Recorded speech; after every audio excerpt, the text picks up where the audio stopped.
Assalamualaikum Bu. Waalaikumsalam, silakan masuk Mbak. Ya Bu. Silakan duduk. Perkenalkan, saya Bidan Lili, ada yang bisa saya bantu? Iya Bu, ini saya mau konsultasi Bu. Konsultasi tentang apa? Saya itu udah menstruasi 2 hari. Iya. Terus saya itu kok merasa gatal-gatal di selangkangan, di lipat-lipatan sama kelamin saya Bu. Oh, jadi Terus biasanya itu saya ganti pembalut 2 sampai 3 kali sehari Bu. sebelumnya mohon maaf, namanya siapa? Dian Bu, Dian, umur 16 tahun. 16 tahun, alamat? Cangkring. Oh iya, Mbak Dian. Sebelumnya sudah tahu tentang personal hygiene pada saat menstruasi? Belum Bu. Nanti kita belajar bersama ya, kaitan dengan tindakan untuk memelihara kesehatan dan upaya menjaga kebersihan pada daerah kewanitaan. Kemudian faktor apa saja yang mempengaruhi perilaku personal hygiene menstruasi? Yang pertama yaitu penampilan. Nah, penampilan ini pada umumnya itu seseorang dapat menggambarkan pentingnya hygiene pada orang tersebut. Kemudian praktek sosial. Kelompok-kelompok sosial dapat mempengaruhi perilaku hygiene pada anak-anak yang manja, terutama itu nantinya kebersihan diri itu kemungkinan akan terjadi perubahan tentang personal hygiene-nya. Kemudian tingkat ekonomi ini juga berpengaruh terhadap apa? Terhadap alat yang digunakan untuk kebersihan personal hygiene, seperti misalkan kalau alat kebersihan kan peralatan mandi, sabun, odol, kemudian sampo, itu kan memerlukan duit, ngoten nggih Bu, Mbak. Yeah.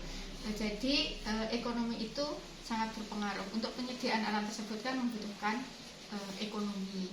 Kemudian pengetahuan tentang menstruasi.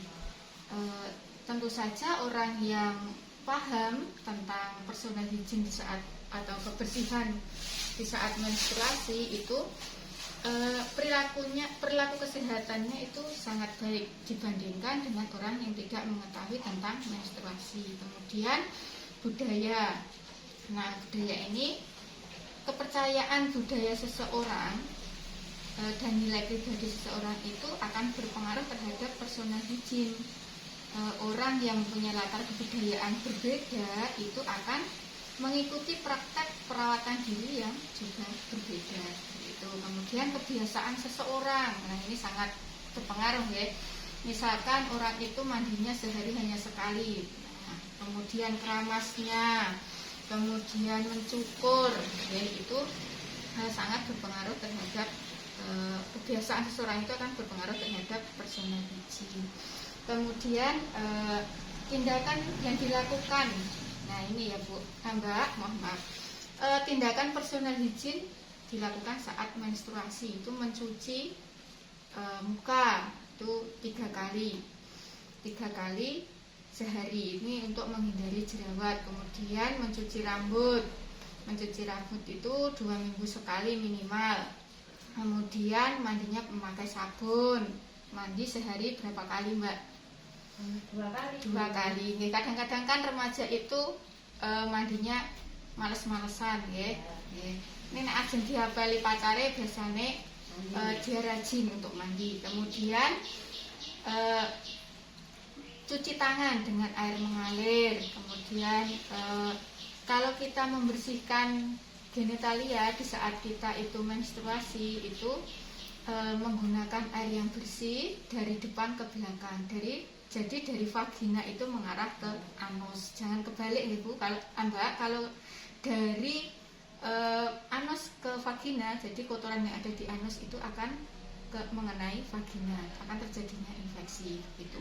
Kemudian jangan menggunakan parfum ataupun bedak di vagina, ya, itu tidak boleh. Kemudian mencukur rambut di saat menstruasi itu disarankan, tapi tidak boleh mencabut karena bekas cabutan itu akan ada lubang yang di situ nantinya kuman itu akan bersarang atau masuk lewat situ yang nantinya akan menjadi infeksi itu. Kemudian Indikator dalam personal hygiene saat menstruasi. Perawatan kulit wajah, nggih. Biasanya wanita itu sangat sensitif, nggih, karena di saat-saat menstruasi itu lebih berminyak, jerawatnya keluar. Nah, itu di kebersihannya ditingkatkan lagi. Kemudian kebersihan rambut. Ini karena di saat menstruasi itu kenaikan minyak di rambut itu lebih daripada di saat tidak menstruasi, dan biasanya akan menimbulkan ketombe. Nah, jadi kebersihan rambut itu disarankan untuk dijaga keramasnya, ya, keramas. Nah, kemudian kebersihan tubuh dan organ genital. Nah, ini mandi sehari 2 kali tadi. Kemudian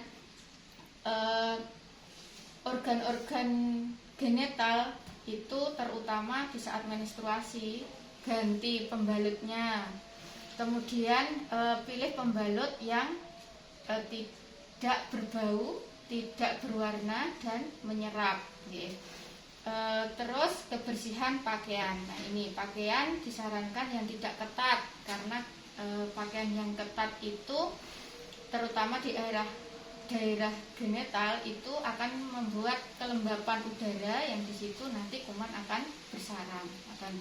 Kemudian disarankan kalau memilih celana dalam itu yang berbahan kaos atau berbahan katun, jadi bisa menyerap keringat. Kemudian penggunaan pembalut. Nah, ini pembalut itu kita ganti pembalut 4-5 kali, ya. Tadi kan 3-4 kali, 2-3 kali. Berarti mengganti pembalut itu 3-4 kali. Atau jika kita habis mandi, habis buang air besar, buang air kecil, itu kita disarankan untuk di saat menstruasi disarankan untuk mengganti pembalut. Apalagi kalau ada gumpalan darah, itu segera untuk mengganti pembalut, karena gumpalan darah itu kalau kita biarkan, nantinya di situ akan menjadi sarang kuman yang nantinya bisa masuk ke dalam, menjadi infeksi saluran, infeksi di kalau kita tidak menjaga personal hygiene tersebut di saat menstruasi, apa dampaknya? Itu ada 2, yaitu dampak fisik dan dampak psikososial. Dampak fisik itu akan timbul infeksi pada alat reproduksi yang nantinya akan terjadi keputihan, bisa saja menjadi kanker pada rahim. Nah, itu. Dan apabila itu tidak segera ditangani akan menyebabkan kemandulan sehingga menurunkan kualitas hidup individu yang bersangkutan. Gitu. Kemudian dampak psikososial, kalau kita tidak melakukan personal hygiene, ya otomatis ada gangguan interaksi sosial. Kita kurang nyaman dengan sosial di sekitar, kita kurang nyaman apabila kita berkumpul dengan lingkungan kita, gitu ya. Itu yang bisa saya sampaikan tentang personal hygiene menstruasi. Ada yang ditanyakan? Berarti ini saya masih salah ya, Bu, kalau ganti pembalut 2-3 kali sehari itu? Ya, itu tadi sudah saya sampaikan, mengganti pembalut itu tadi berapa kali? 3-4 kali, 4-5 kali. Terutama apabila kita habis BAB, BAK, habis mandi, dan terutama lagi jika terjadi atau adanya gumpalan darah gitu. Nah, tadi dari yang saya sampaikan tadi, adakah yang belum dipahami? Tidak, semua sudah paham ya. Yang intinya kita di saat menstruasi harus lebih menjaga personal hygiene kita, kebersihan kita. Tadi kalau kita cebok itu arahnya dari mana? dari atas ke bawah, Bu. Dari depan ke belakang, dari vagina ke anus. Ya, berarti mbaknya sudah paham ya? Ya.